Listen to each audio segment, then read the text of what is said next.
Hey, I'm back, man. I want to kind of shift gears for a second and talk about sexual transmutation. And I think this subject is going to be about some truths about sexual transmutation, and why I feel, in my opinion, this is just my opinion, that is not for the young. First of all, a lot of you people out there, a lot of us have got our first exposures to the term through reading Napoleon Hill's book, Think and Grow Rich. And he covers a chapter on sexual transmutation. Now, he talks about how it's used to bring forth, desires, manifestations, wealth, all that kind of things. Because it happened to be under the subject of thinking and growing rich. If that gave you a clue as to what the book was really about. And how it really works. Um, but the concept, I got introduced to the concept of sexual transmutation really early. And I thought it was pretty interesting. But now, I mean, with the years and time, like in my opinion, I came to realize that it's just not. It has a use, and you can use it. It's a very powerful technique, but it's not for the young. And the reason why I say this is it's what I'm saying has actually, it's kind of oxymoronic for me to say that, because I'm saying it not in relation to age, but I'll explain here in a second. When you're young, you haven't lived a whole lot of life to see huge disappointments. Now I'm talking general masses. I mean, obviously, some people have had a harder life than others and had more struggles. But the thing is, when you're young, the determination and the drive and the ambition is there. In my videos, you'll hear me talk a lot about determination, drive, ambition, redirection, goals, because it's about energy. This is what energy is, what it looks like in real pure form. All that fancy wording for what energy is and how it's used. Um, I try to stay away from that stuff, because I want what I'm telling you. I want it to be kind of practical and kind of sink in. So, the purpose for sexual transmutation is for you to take is for you to take the sexual energy, the sexual drive, the sexual primal urge, as in other videos, and redirect it towards your vision for manifesting, for the most part, or bringing forth the thing you desire. So you use that energy to push you to push you to go towards getting what you want, basically. Now, the reason why I say it's not for the young, and more so for the elder, or the one who's been around long enough to experience all those disappointments, because his or her ambition somehow got lost in the myriad pileup of disappointment after disappointment, and disillusionment and disenfranchisement with reality, with the way things work. We go through these things at a certain time in our lives, and it just basically shock and turn our world upside down. It could be a divorce. It could be loss of, for ladies, miscarriages. It could be for men. I've been on this job a number of years, and hadn't seen what I'm looking for, or I've been living my life and I hadn't had figures or mentors to tell me how to talk to certain people or address certain issues, and it's translated into the fact that I've lost opportunities, or I had a lot of letdowns and disappointments, and a lot of those factors don't even deal with um, the fact that these disappointments of themselves happen to come about. A lot of them deal with your psychology. They deal with, did you think about how you presented yourself? Did you think about learning to develop skills that would have gotten you a better interaction, that in turn would have gotten you a better result? That you have empathy about how you care, that you reflect on you enough to understand where the role you may have played. I'm not saying it's your fault, but what I'm saying is you played an integral part of your outcome and what got you to this point. So knowing your your factors can help you determine the nature of what seems to be disappointments and letdowns. Sometimes you didn't make a mistake. Sometimes it was just perception, and a change of perception can change your reality on things. You change how you perceive something. Instead of perceiving something in fear, perceive it in anxiousness and excitement rather than fear and anxiety. You know, perceive a new challenge in life, and with excitement, like, wow, this is something new. Let me, like, that's the see, that's what I'm saying. Perfect example. The buoyancy of youth. We In our youth, we look at challenges, certain challenges, like learning a new, if you a musician, learning a new instrument, if you a martial artist, learning a new technique. We don't look at it like, oh shit, I gotta learn this new instrument, or as a musician, or oh shit, I gotta learn this new technique as a martial artist. You approach the challenge with excitement. You see what I'm saying? Now, for different reasons, that excitement and that drive and that passion and ambition has gone away. Generally speaking, the tendency to rely on it has gotten masked in a lot of disappointments, letdowns, and disillusionment when you hit a certain age. And usually for guys, it's around mid 30s to early 40s because they've been putting in time in service and not really putting in time into knowing who they are. Whether it was providing for themselves, their families, what society told them you had to go out here and do this to accomplish this at this age, that age. They set standards, and then the process of setting those standards for every goal that's not met, it becomes another disappointment. We've been taught to, in school and in things, to look down on failures. Oh, you got an F on this paper, you got a D. No, we haven't been taught, oh, this is where you can fix this. This is your opportunity. D's and F's in schools for children were not failures, they were opportunities, but we didn't grow up learning that. We got taught that those were failures, rather than saying this is where we can take the opportunity to improve, to learn more. When you get shown in life that you need to learn more about a particular subject, it's life opening up a doorway to say, hey, go grab more information on it. Because once you're armed with the information, you can make the change and you can open up new opportunity for yourself.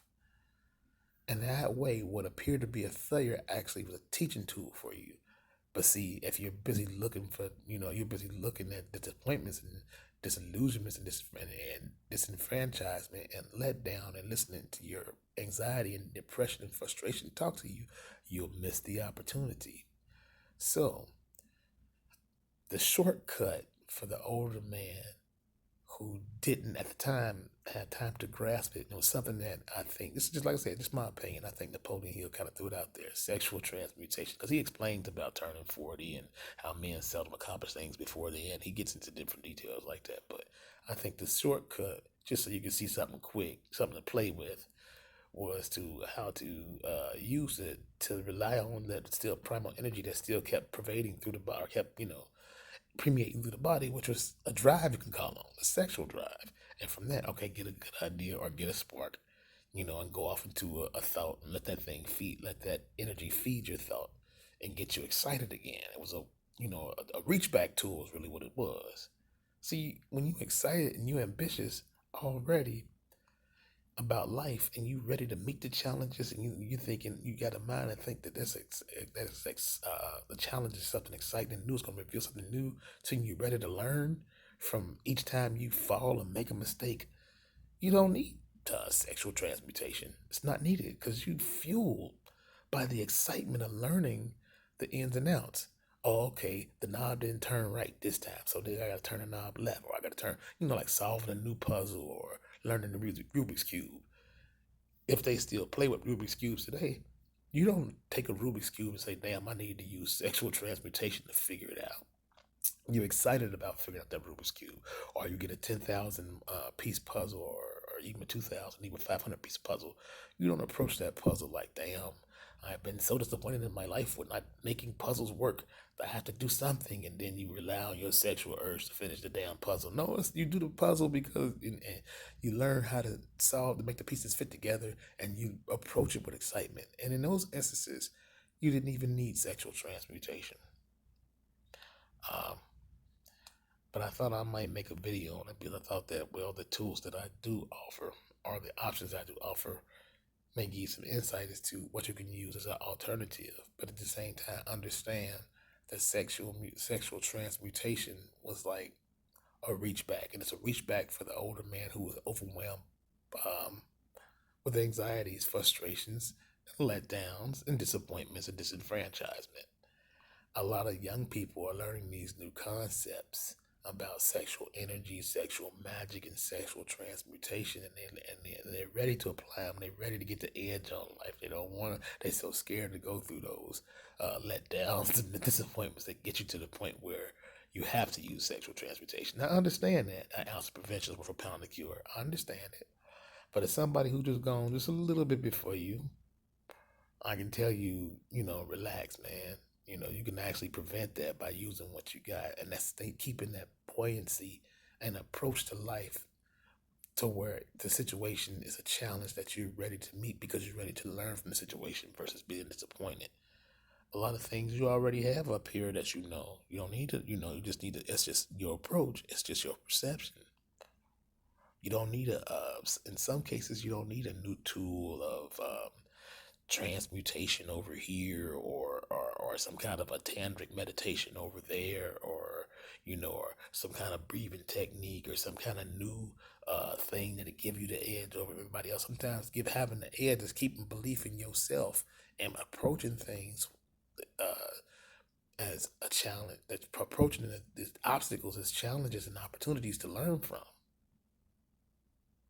And that way that keeps you sharp and keeps your edge and keeps your character. But you can do that, when you deal with yourself, to learn yourself. Like the Greeks say, know thyself. And in a lot of your old esoteric stuff you read about knowing thyself, y'all know so much more now, and I'm saying y'all, not to separate you all from me. I mean, because I'm still, for the most part, we all one big generation, but just happen to be big brother or uncle or, big cuz. I just happen to step out and I happen to see it, some things, and I can and kind of just guide you to understanding why I don't claim to be your guru, your teacher, none of that stuff. If you look right now, that's at the time he posting this video, I have no subscribers, or other things. But you could be one, you could like and subscribe, and that'd be good. Of course, if we do that, we do this YouTube thing for and we put ourselves out there for that. Even though I'm recording this, because I feel like it'll help people, but at the same time, just letting you know, man, I happen to have gone through it. I put myself through these tests, through the trials.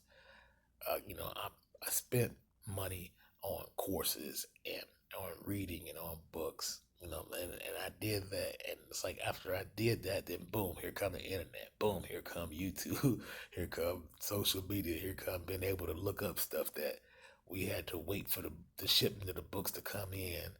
And, only people who really had it like that or could afford to. The internet wasn't accessible to everybody, it wasn't we didn't have Wi-Fi didn't exist, you know.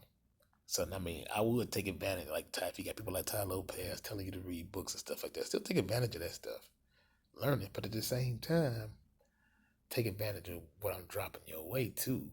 A lot of times, it's not about using some new tool or method for you having an edge. A lot of times, it's about having the right perception or the right approach to it.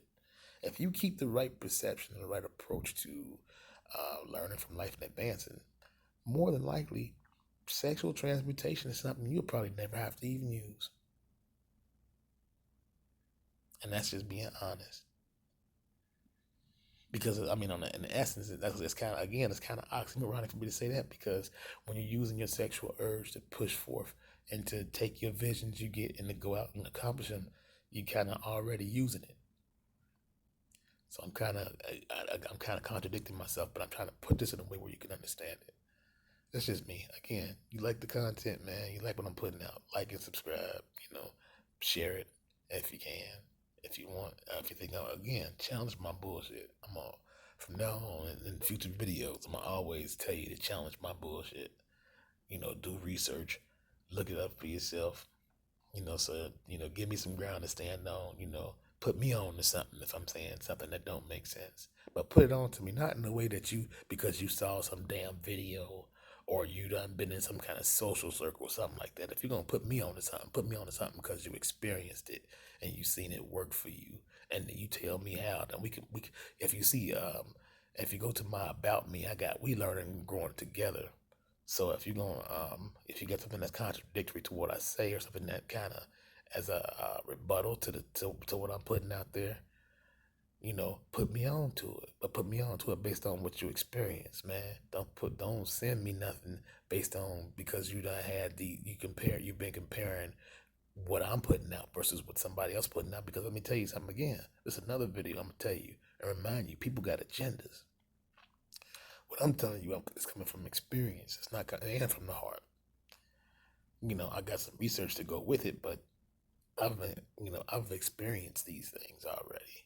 And I've experienced both the sexual transmutation and I've experienced what it was like to grab my edge back and to grab my ambition for life back and to just a different to see things from a different state of mind. And then from that, I made my move. So that's all I'm giving you, man. Or the young lady that happened to be watching it, or the man or woman happen to be watching it, the people in my community. I love y'all. All right, till next time.